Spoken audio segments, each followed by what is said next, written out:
I just can't find anyone worth my time. Is it so wrong to want something extraordinary? She sat back in the chair, arms folded, her polished nails tapping against her elbow. Sophia's tone was casual, but her gaze was sharp, challenging me to disagree. I'm not asking for a prince on a white horse, she continued. But is it really too much to expect someone who's successful, ambitious, funny, kind, fit, and actually good at communicating? The bar is so low these days, and I'm just not willing to settle. There was a tightness in her smile, like a mask held a little too firmly in place. What do you mean by settling? She blinked, clearly taken aback. I mean, ending up with someone who doesn't check my non-negotiables. I'm not going to waste years with someone who can't even keep up with me or, worse, embarrasses me in public. She launched into a story about her most recent ex, a man named Derek. He had been charming and attentive at first, showering her with thoughtful gifts and compliments. But cracks began to show quickly. His apartment was too small, his car too old, and his career lacked the upward trajectory she expected. The final straw, she told me, was a dinner party where he didn't hold his own in a debate with her friends. I mean, how can I build a life with someone like that? I'm looking for a partner who inspires me, not someone I have to drag along. As she spoke, her words grew sharper, almost defensive. Yet, underneath her frustration, I caught a flicker of something else. When you think about what inspires you, what comes to mind? Her fingers paused mid-tap. For the first time, she hesitated. Someone who has it together, you know. Who knows what they want and is confident enough to get it. Someone who's impressive. Impressive to whom? Sophia frowned. To me, obviously. And to people I care about. There was a long silence before she added, almost under her breath, it's just embarrassing when your partner doesn't measure up. This time, I stayed quiet, waiting for her to fill the space. She shifted in her seat, smoothing out an invisible wrinkle on her blouse. Look, she finally said, her voice softer. I've tried lowering my standards. Once. And it was a disaster. I gave a chance to this guy who was sweet but, not exactly polished. He wasn't ambitious, didn't have the kind of presence I usually go for. I thought maybe I was being shallow and decided to see where it went. But you know what happened. I ended up resenting him. Every little thing he did annoyed me. So, yeah, I learned my lesson. Compromising only makes you miserable. Her words hung in the air, heavy with finality. What did you resent? She looked at me sharply, her eyes narrowing as if she suspected a trap. What do you mean? I resented him for not being better. Better in what way? She opened her mouth to answer but stopped herself. A flicker of confusion crossed her face, followed by something closer to unease. I don't know. Just, better. In that moment, the veneer of certainty she had worn so confidently began to crack, revealing the vulnerability beneath. If you've ever struggled with expectations, yours or someone else's, I'd love to hear your thoughts. Do you think perfection is a myth, or is there value in holding out for your ideal? Let me know in the comments. Sophia leaned forward, her arms resting on her knees as if she was bracing herself. You know, she began, her voice quieter now, there was this one guy. Marcus. We were together for almost a year. He was different. Her eyes softened, the sharpness in her tone replaced by something resembling nostalgia. He wasn't perfect. Not by a long shot. He worked as a graphic designer, and he was, what's the word, quirky. He'd forget where he put his keys all the time and tell these ridiculous dad jokes that made me want to roll my eyes and laugh at the same time. Her lips curved into a faint smile, but it didn't reach her eyes. At first, I thought, okay, this is fun. He's fun. But as time went on, I started noticing all the things he wasn't. He didn't have this big, ambitious career plan. He was fine with his 9 to 5 and his little freelance projects. He didn't care about networking or climbing the ladder. And God, his apartment. It was like a crash pad for a college kid, posters taped to the walls, mismatched furniture. I thought, how am I supposed to build a future with this guy? Her voice grew quieter. I broke up with him. Told myself it was the right thing to do, that I couldn't waste any more time in a relationship going nowhere. But the thing is, he didn't fight me on it. He just looked at me and said, I hope you find what you're looking for. Like he already knew. Sophia sat back in her chair, arms crossed again, her defenses creeping back up. I mean, what was I supposed to do? Stay with someone who didn't align with what I wanted? That's just practical, isn't it? I waited, letting the question linger between us. Sometimes, I offered gently, practicality is about more than alignment. It's about understanding what truly matters to you. Do you think Marcus understood you? Her jaw tightened, and for a moment, I thought she wouldn't answer. Yeah. He did. Her voice cracked just slightly, and she cleared her throat. He got me in a way most people don't. Like, he knew when I was upset before I even said anything. And he didn't try to fix it. He'd just sit with me until I was ready to talk. But that doesn't mean he was the right person for me. Right? What do you think the right person looks like? Her gaze flickered to the floor, and she shrugged. Someone who has their life together. Someone who's impressive. I don't want to feel like I'm settling, you know. What if the right person isn't about who they are, but how they make you feel? Sophia looked up sharply, her brows knitting together. For the first time, there was no immediate rebuttal, no confident dismissal.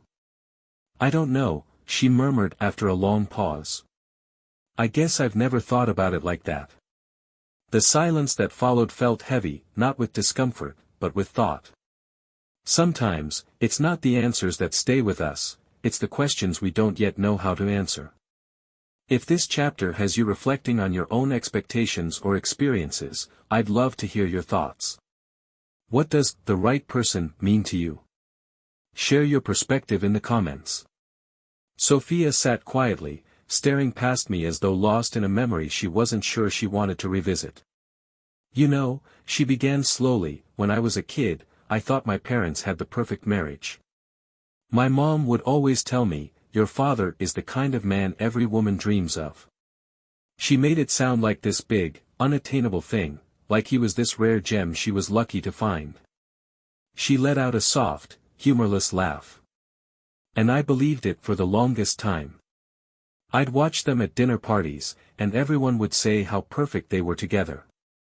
They never argued in front of me, never raised their voices. My mom would put on this air of effortless grace, and my dad was steady, dependable. Everything always seemed just right. She shifted in her seat, her arms folding across her chest again, this time not out of defiance but something closer to protection. It wasn't until I was older that I realized it was all just a show. I started noticing the little things. The way they'd avoid looking at each other when no one else was around. The nights my dad would come home late from work, and my mom would be sitting in the living room with a glass of wine, staring at nothing. Him like he was the gold standard, but I think she wanted me to believe something that even she didn't. Her voice softened, and she seemed to sink into herself. When I was 13, I overheard them arguing in the kitchen late one night. My dad was saying he felt trapped, like he couldn't breathe. My mom was crying, asking why he didn't appreciate everything she'd done to make their lives perfect. It was the first time I realized they weren't the people they pretended to be. And I hated it. I hated that they were just normal. Her eyes met mine then, filled with a mixture of defiance and something much more fragile. So maybe that's why I can't stand the idea of being with someone who's just okay. Maybe I'm terrified of ending up like them, faking it for the world while quietly falling apart behind closed doors. The room fell silent, her words hanging between us like a confession she hadn't planned on making. It sounds like you've spent a lot of time protecting yourself from a future you're afraid of, I said gently. But in doing that, are you also keeping yourself from a future you might want? Her lips parted, but no words came out. She blinked, and for a moment, I thought she might cry. Instead, she sat up straighter, smoothing out an imaginary crease in her skirt. I don't know, she said finally. I don't know how to let go of that fear. Sometimes, the hardest truths to face are the ones we've carried the longest. If you've ever wrestled with fears about repeating the past, I'd love to hear how you've worked through it, or if you're still working on it. Leave a comment below. Your story might be exactly what someone else needs to hear today. Sophia sat quietly for a moment, her eyes tracing the edges of the rug beneath her feet. I keep thinking about that night, she said finally. The argument between my parents. My dad kept saying something about not being able to live up to the expectations my mom had for him. And I remember feeling angry. Like, how could he say that? My mom did everything for him. She made their life beautiful, and he just threw it back in her face. Her jaw tightened, her voice gaining an edge. I promised myself I would never be like him. I'd never make someone feel like they weren't enough. And maybe that's why I try so hard to find someone who doesn't need fixing. Someone who's already, what's the word, complete. It's like, if they're perfect, then I won't have to carry that weight. I won't have to be the one holding everything together. Her words slowed, the anger in her tone giving way to something softer. But then I think about Marcus. And all the ways he didn't fit into this perfect picture I had in my head. I used to get so frustrated with him for being okay with a life that seemed so small. Like, why didn't he want more? But maybe. She stopped, her voice catching. Maybe he was okay because he didn't feel like he had to prove anything. He was just happy being who he was. Her fingers twisted in her lap, and for a moment, she looked so young, so unsure. I keep wondering if I pushed him away because I was afraid he might be happy with someone else. Someone who didn't look at him and think he wasn't enough. Someone who didn't make him feel like he had to change.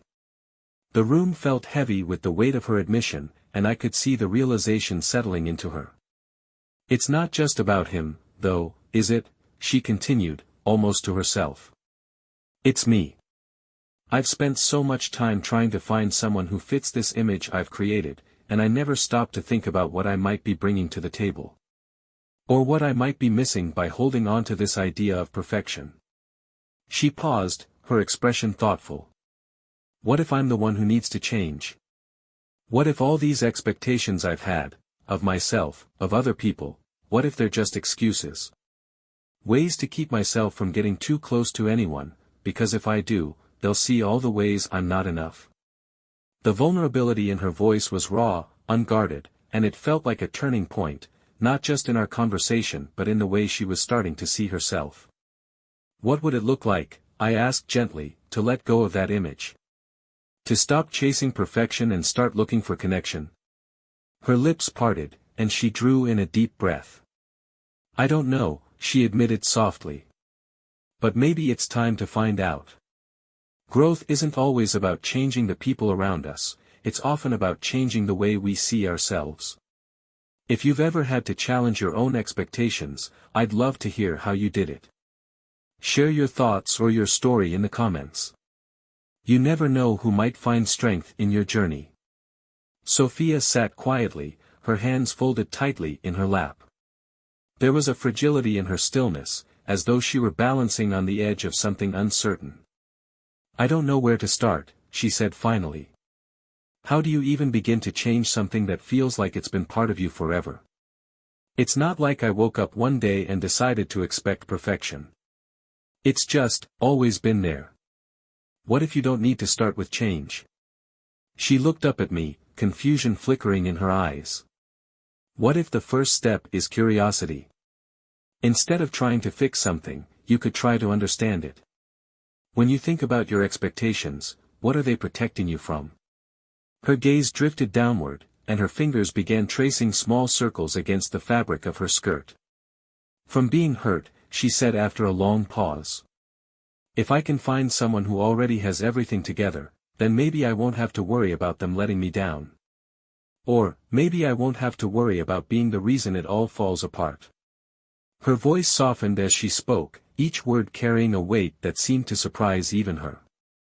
"I think I've always been afraid that if someone gets too close, they'll see the cracks in me.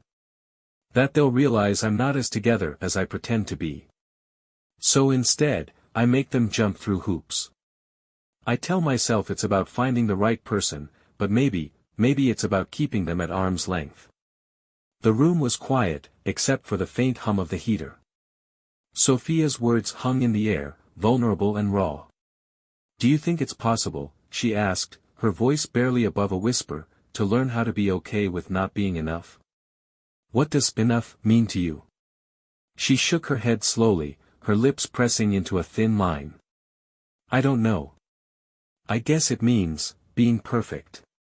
Never making mistakes, never disappointing anyone. Always being in control.